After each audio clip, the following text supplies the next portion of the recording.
World travel देखने और सुनने वाले सभी मुअज़्ज़िज़ दोस्तों की खिदमत में अस्सलामु अलैकुम। दोस्तों, आज किस्त नंबर 4 में बात होगी इंडिया के आबादियात और उसकी सकाफ़त के ऊपर। अगर आपने इंडिया की तारीख़ पर मबनी हमारी पिछली अक़सात नहीं देखी तो डिस्क्रिप्शन में आप दोस्तों को लिंक मिल जाएगी, या आप हमारे चैनल का विज़िट करके वो वीडियोज़ भी देख सकते हैं। तो चलिए आज की इस अमेजिंग वीडियो को शुरू करते हैं। लेकिन अभी तक अगर आपने हमारे चैनल वर्ल्ड ट्रैवल को सब्सक्राइब नहीं किया तो यार लाजमी सब्सक्राइब करें और साथ वाले बेल आइकन को दबाना ना भूलें, ताकि हमारी सर्विसियात और मालूमात से भरपूर हर वीडियो का नोटिफिकेशन आप दोस्तों को बर वक्त मिलता रहे।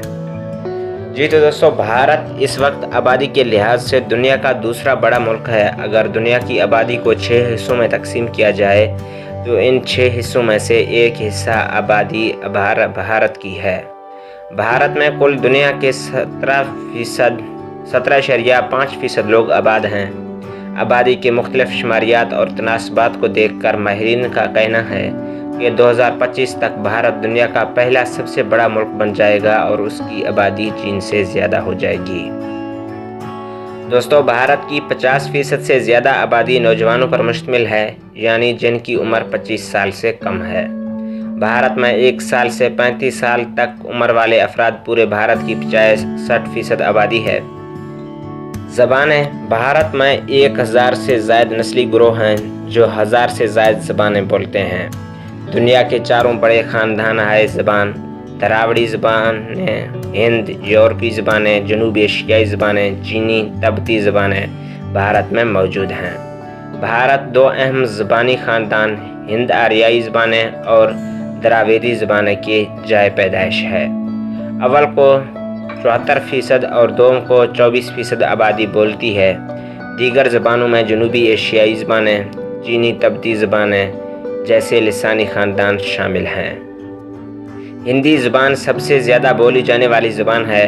अंग्रेज़ी ज़बान को मुल्क भर में अच्छी खासी हैसियत हासिल है। तिजारत, तालीम और इंतज़ामिया में अंग्रेज़ी ज़बान को वसी पैमाने पर इस्तेमाल किया जाता है। अगर इंडिया के मज़ाहिब की बात करें तो भारत में मज़हब भी क़ायदो अमाल के तनू की खसूसियत रखता है। आइन में सन 1976 में की जाने वाली 42वीं तरमीम के मुताबिक भारत एक लादीनी रियासत है। इसका मतलब है कि रियासत तमाम मज़ाहिब के साथ मुसावी रवैया अख्तियार करेगी। बरसगीर कई बड़े मज़ाहिब का पैदाइशी वतन है, यानी हिंदू मत, बुद्ध मत, जैन मत और सिख मत। भारत की पूरी तारीख़ में मज़हब मुल्की सकाफ़त का एक अहम हिस्सा रहा है। मजहबी तनू और मजहबी इतदाल दोनों मुल्क में बज़रिया कानून और रसूम के कायम हुए। भारत का आइन साफ अल्फाज में मजहबी आज़ादी को बुनियादी हक करार देता है। दोस्तों, आज पूरी दुनिया की कुल आबादी का 90% हिस्सा भारत में है।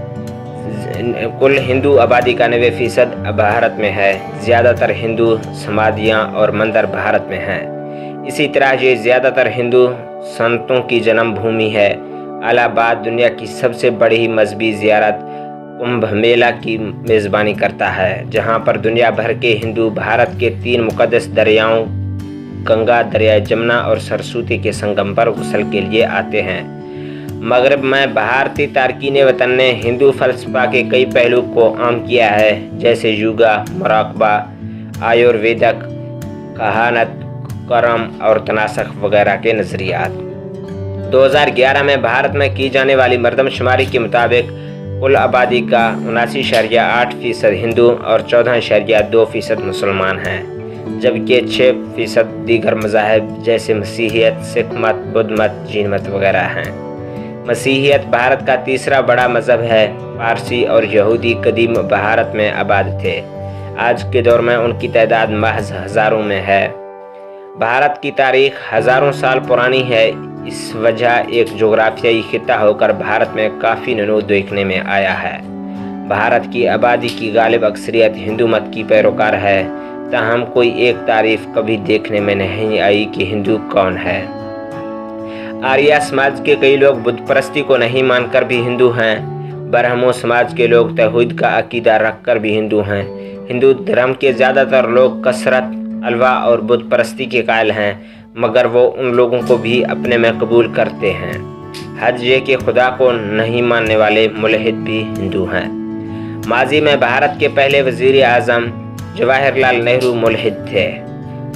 سن 2013 سے لے کر 18 تک کرناٹک ریاست کے وزیر اعلیٰ سدھارمیا معلنہ طور پر ملحد رہے۔ اسی وجہ یہاں کا دایاں محاذ ہر بھارتی ہندو کو مانتا ہے۔ لفظ ہندو کو بھارتی کے معنوں میں پیش کرنے کی کوشش کرتا ہے، تاہم اس بات سے ہر کوئی متفق نہیں۔ اس کے باوجود بھارت ایک سیکولر ملک ہے، جہاں جس طرح منادر جگہ موجود ہیں، اسی طرح مساجد، گرجا گھر اور گردوارے بھی عام ہیں۔ ملک میں کچھ وقت پہلے ڈاکٹر APJ عبدالکلام صدر جمہوریہ تھے، جو ایک مسلمان تھے۔ اس طرح گیانی ذیل سنگھ سکھ ہو کر بھی بھارت کے صدر جمہوریہ بنے۔ ڈاکٹر منموہن سنگھ بھی سکھ تھے اور بھارت میں 10 سال تک وزیر اعظم رہے۔ اسی طرح سے بھارت میں کئی زبانیں اور بولیاں موجود ہیں، مگر ملک میں وفاقی حکومت کی سرکاری زبان ہندی کو قرار دینے کے باوجود اسے قومی زبان کا درجہ نہیں دے پائے۔ اس کی وجہ غالباً یہ ہے کہ ہم زبان اور بولی میں حد فاصل کیسے قائم کریں، یہ طے نہیں ہے۔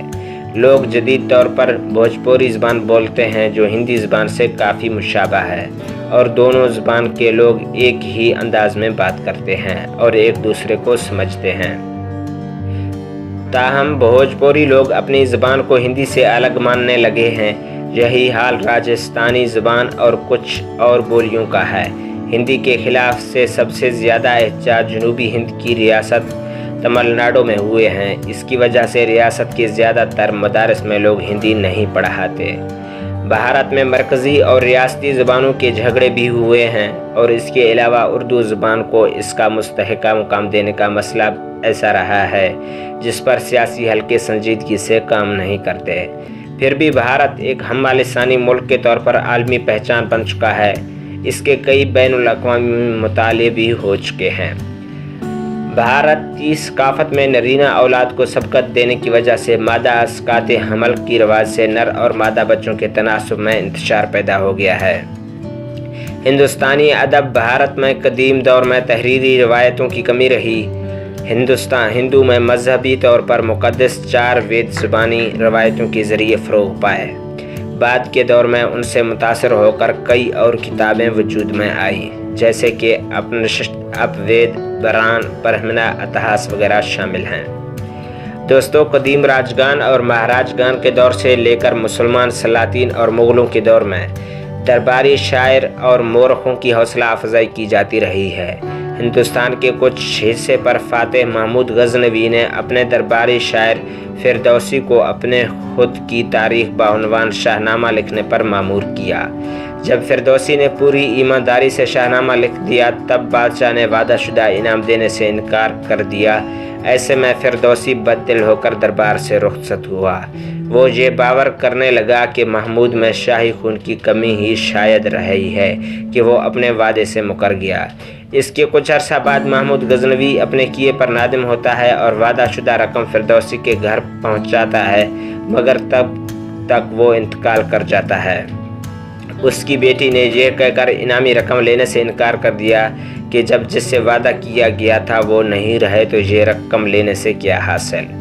مغل بادشاہوں میں اکبر نے کئی اہل قلم کی حوصلہ افزائی کی۔ بعد کے دور میں یہ حوصلہ افزائی اور بھی بڑھی ہوئی ہونے لگی۔ آخری مغل فرمانروا بہادر شاہ ظفر خود بھی ایک شاعر تھے۔